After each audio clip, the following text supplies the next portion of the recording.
Centrum broking के Nilesh Jain, stock box technologies के सिद्धार्थ राय Mangla, Prabhudas leader की शिल्पा राउत और ग्लोब कैपिटल के हिमांशु गुप्ता हैं हमारे साथ। नीलेश जी, आपके साथ शुरुआत कर रहा हूं। Very good afternoon.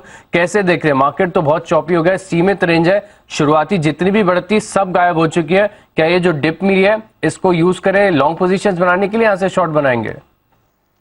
Very good afternoon Ashish ji. बिल्कुल ठीक कहा आपने। देखिए, ऊपरी स्तरों से नो डाउट हमें दबाव देखने को मिल रहा है और जिस हिसाब से इंडिकेशन और ये overall chart structure pan out हो रहा है वो क्लियरली ये इंडिकेट कर रहा है कि 17,000 के नीचे अगर सस्टेन करता है और थोड़ा टाइम तो यहाँ पे और गिरावट हमें गिराती हुई नजर आएगी। बट करंट लेवल पे ये फिलहाल थोड़े से नो ट्रेडिंग जोन में पहुंच चुका है। अगर यहाँ से और थोड़ी डिप मिलती है तब वहां पे कॉन्ट्राबैट लेने की सलाह होगी, क्योंकि कल का लो जो बना था 16,850 के आसपास का स्पॉट में, वो एक क्रूशियल सपोर्ट है और उन्हीं लेवलों के आसपास का स्टॉप लॉस रखना होगा कोई भी लॉन्ग पोजीशन इनिशिएट करनी है। तो करंट लेवल से थोड़ा सा ऐसा लग रहा है कि वीकनेस और बढ़ सकती है। 16,970 960 तक का निफ्टी का मूव हमें देखने को मिल सकता है।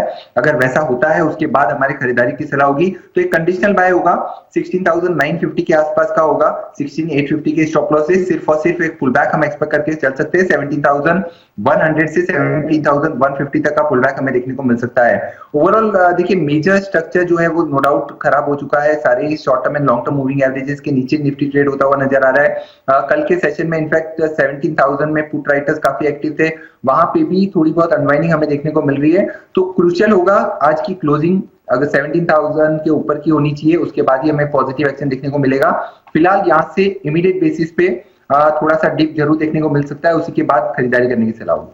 डिप का करें इंतजार, तभी यहाँ पर फोकस रहेगा। फिलहाल जिस जोन पर चल रहा है निफ्टी, एक नो ट्रेड जोन माना जाएगा। तो यहाँ पर आपको 16,850 का जो है स्टॉप लॉस लाकर 17,100 17,150 तक के टारगेट, 16,950 पर जब आए तब यहाँ पर आपको करनी खरीदारी। थोड़ी सी डिप का और इंतजार करेंगे। निफ्टी के लेवल समझा दिए, अब निफ्टी बैंक के भी लेवल्स बता दीजिए एक बार। देखिए, बैंक निफ्टी जो है वो अभी भी बड़ा कंसर्न बना हुआ है। पिछले कुछ एक दिनों में हमने देखा कि बैंक निफ्टी लीड कर रहा था इस पर्टिकुलर फॉल को और वो चीजें वो अभी भी कंटिन्यू होती हुई नजर आ रही है। बैंक निफ्टी में इतना कन्विक्शन नहीं आ रहा है। इनफैक्ट यहाँ पे मैं कोई ट्रेड नहीं लूंगा। इनफैक्ट जो स्ट्रक्चर है वो अभी भी वीक नजर आ रहा है। 38,700 से लेके 38,500 तक के लेवल्स हमें बैंक निफ्टी में देखने को मिल सकते हैं। तो बैंक निफ्टी फिलहाल मैं वेट करूंगा कोई एक क्लैरिटी के लिए। 39,000 के ऊपर क्लोजिंग मिलती है, उसके ऊपर सस्टेन करना शुरू करता है, तभी यहाँ पे एक शॉर्ट कवरिंग की संभावना बनेगी। फिलहाल के लिए थोड़ा सा स्ट्रक्चर यहाँ पे वीक नजर आ रहा है, तो इसे अवॉइड करने की सलाह होगी। तो स्ट्रक्चर है निफ्टी बैंक का कमजोर और शो की शुरुआत से हम लगातार आपको बता रहे कि कंपैरेटिव वीकनेस आपको निफ्टी बैंक में साफ नजर आएगी। नीलेश जी कनेक्टेड रहेगा, स्टॉक्स के ऊपर भी करेंगे बात शो के अंत में, लेकिन शो में बढ़ेंगे। आज पिछले शो में जब हम साथ में थे तो 39,600 की पुट ऑप्शन आपने रिकमेंड की थी और वहां पर आप देखें तो 1 घंटे के अंदर अंदर ही टारगेट से ज्यादा लेवल यहां पर आपको देखने को मिलते। सही बोला सर? 39,600 की पुट थी ना? जी आशीष, 39,600 की पुट थी जहां पर टारगेट्स हुए थे और अभी भी व्यू बेरिश है, अच्छी तरीके से राइटली आइडेंटिफाई किया है। तो यहाँ पर पुट ऑप्शन के माध्यम से आप फोकस करके चल सकते हैं। 550 से 600 रुपए तक के लक्ष्य यहाँ पर आपको देखने को मिलेंगे। शुक्रिया सर हमारे साथ जुड़ने के लिए और ट्रेड सेटअप हमारे साथ शेयर करने के लिए। अब जैसे कि शो की शुरुआत में नीलेश जी के साथ जुड़े थे, तो इंडेक्स पर क्या करना है, कैसे रणनीति बनानी है, ओवरनाइट पोजीशंस लेनी है कि नहीं लेनी, ये सब के तो सवालों के जवाब हमें मिल चुके हैं। लेकिन अब स्टॉक्स भी जान लेते हैं। नीलेश जी बताइए कहाँ फोकस है, क्या खरीदारी कर रहे हैं कि दोनों स्टॉक आइडियाज में बिकवाली करेंगे आप? देखिए, बैलेंस अप्रोच है, एक खरीदारी एक बिकवाली का ट्रेड है। सबसे पहले देखिए, बैंक निफ्टी हमने शो के शुरुआत में जिक्र किया कि थोड़ा सा वीक नजर आ रहा है और वीकनेस का कारण बहुत सारी दिग्गज प्राइवेट सेक्टर बैंक है जहां पे वीकनेस देखने को मिल रही है। एक काउंटर है इंडसइंड बैंक, जहां पे लगातार हमने एक वीकनेस देखी है और इस पर्टिकुलर बैंक निफ्टी की गिरावट के साथ साथ इस पर्टिकुलर काउंटर में भी बड़ी गिरावट हमें देखने को मिली है। तो यहाँ पे इसकी वॉलेटिलिटी के चलते इसे पुट ऑप्शन के जरिए बिकवाली करने की सलाह होगी। 1,000 का पुट जो कि लगभग 24-25 रुपीज के आसपास चल रहा है, उसे खरीद के चलने की सलाह होगी। ऊपरी स्तरों पर 45 से लेके 55 तक के लेवल हमें देखने को मिल सकते हैं और स्टॉप लॉस रखना होगा 12 रुपए का।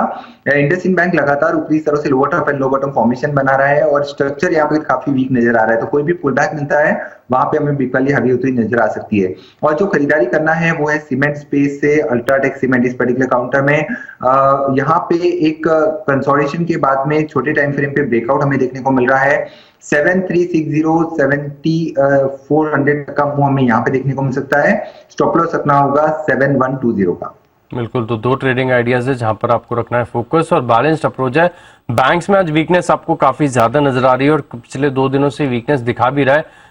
इंडसइंड बैंक यहाँ पर 1000 रुपए की जो पुट ऑप्शन है 24 से 25 रुपए के करीब आपको मिल रही है। करिए खरीदारी 45 से 55 के टारगेट्स के लिए, 12 का लगाइए स्टॉप लॉस। और अल्ट्राटेक में करनी है खरीदारी 7360 रुपए के लक्ष्य के लिए 7120 रुपए का आपको लगाना है स्टॉप लॉस। शुक्रिया नीलिश जी हमारे साथ जुड़ने के लिए, सेटअप्स हमारे साथ शेयर करने के लिए। और इसी के साथ इस शो में इतना ही, लेकिन आप बने रहिए बिजनेस के साथ। नमस्कार। सुपर शक्ति पेश करते हैं super strong stocks of the day.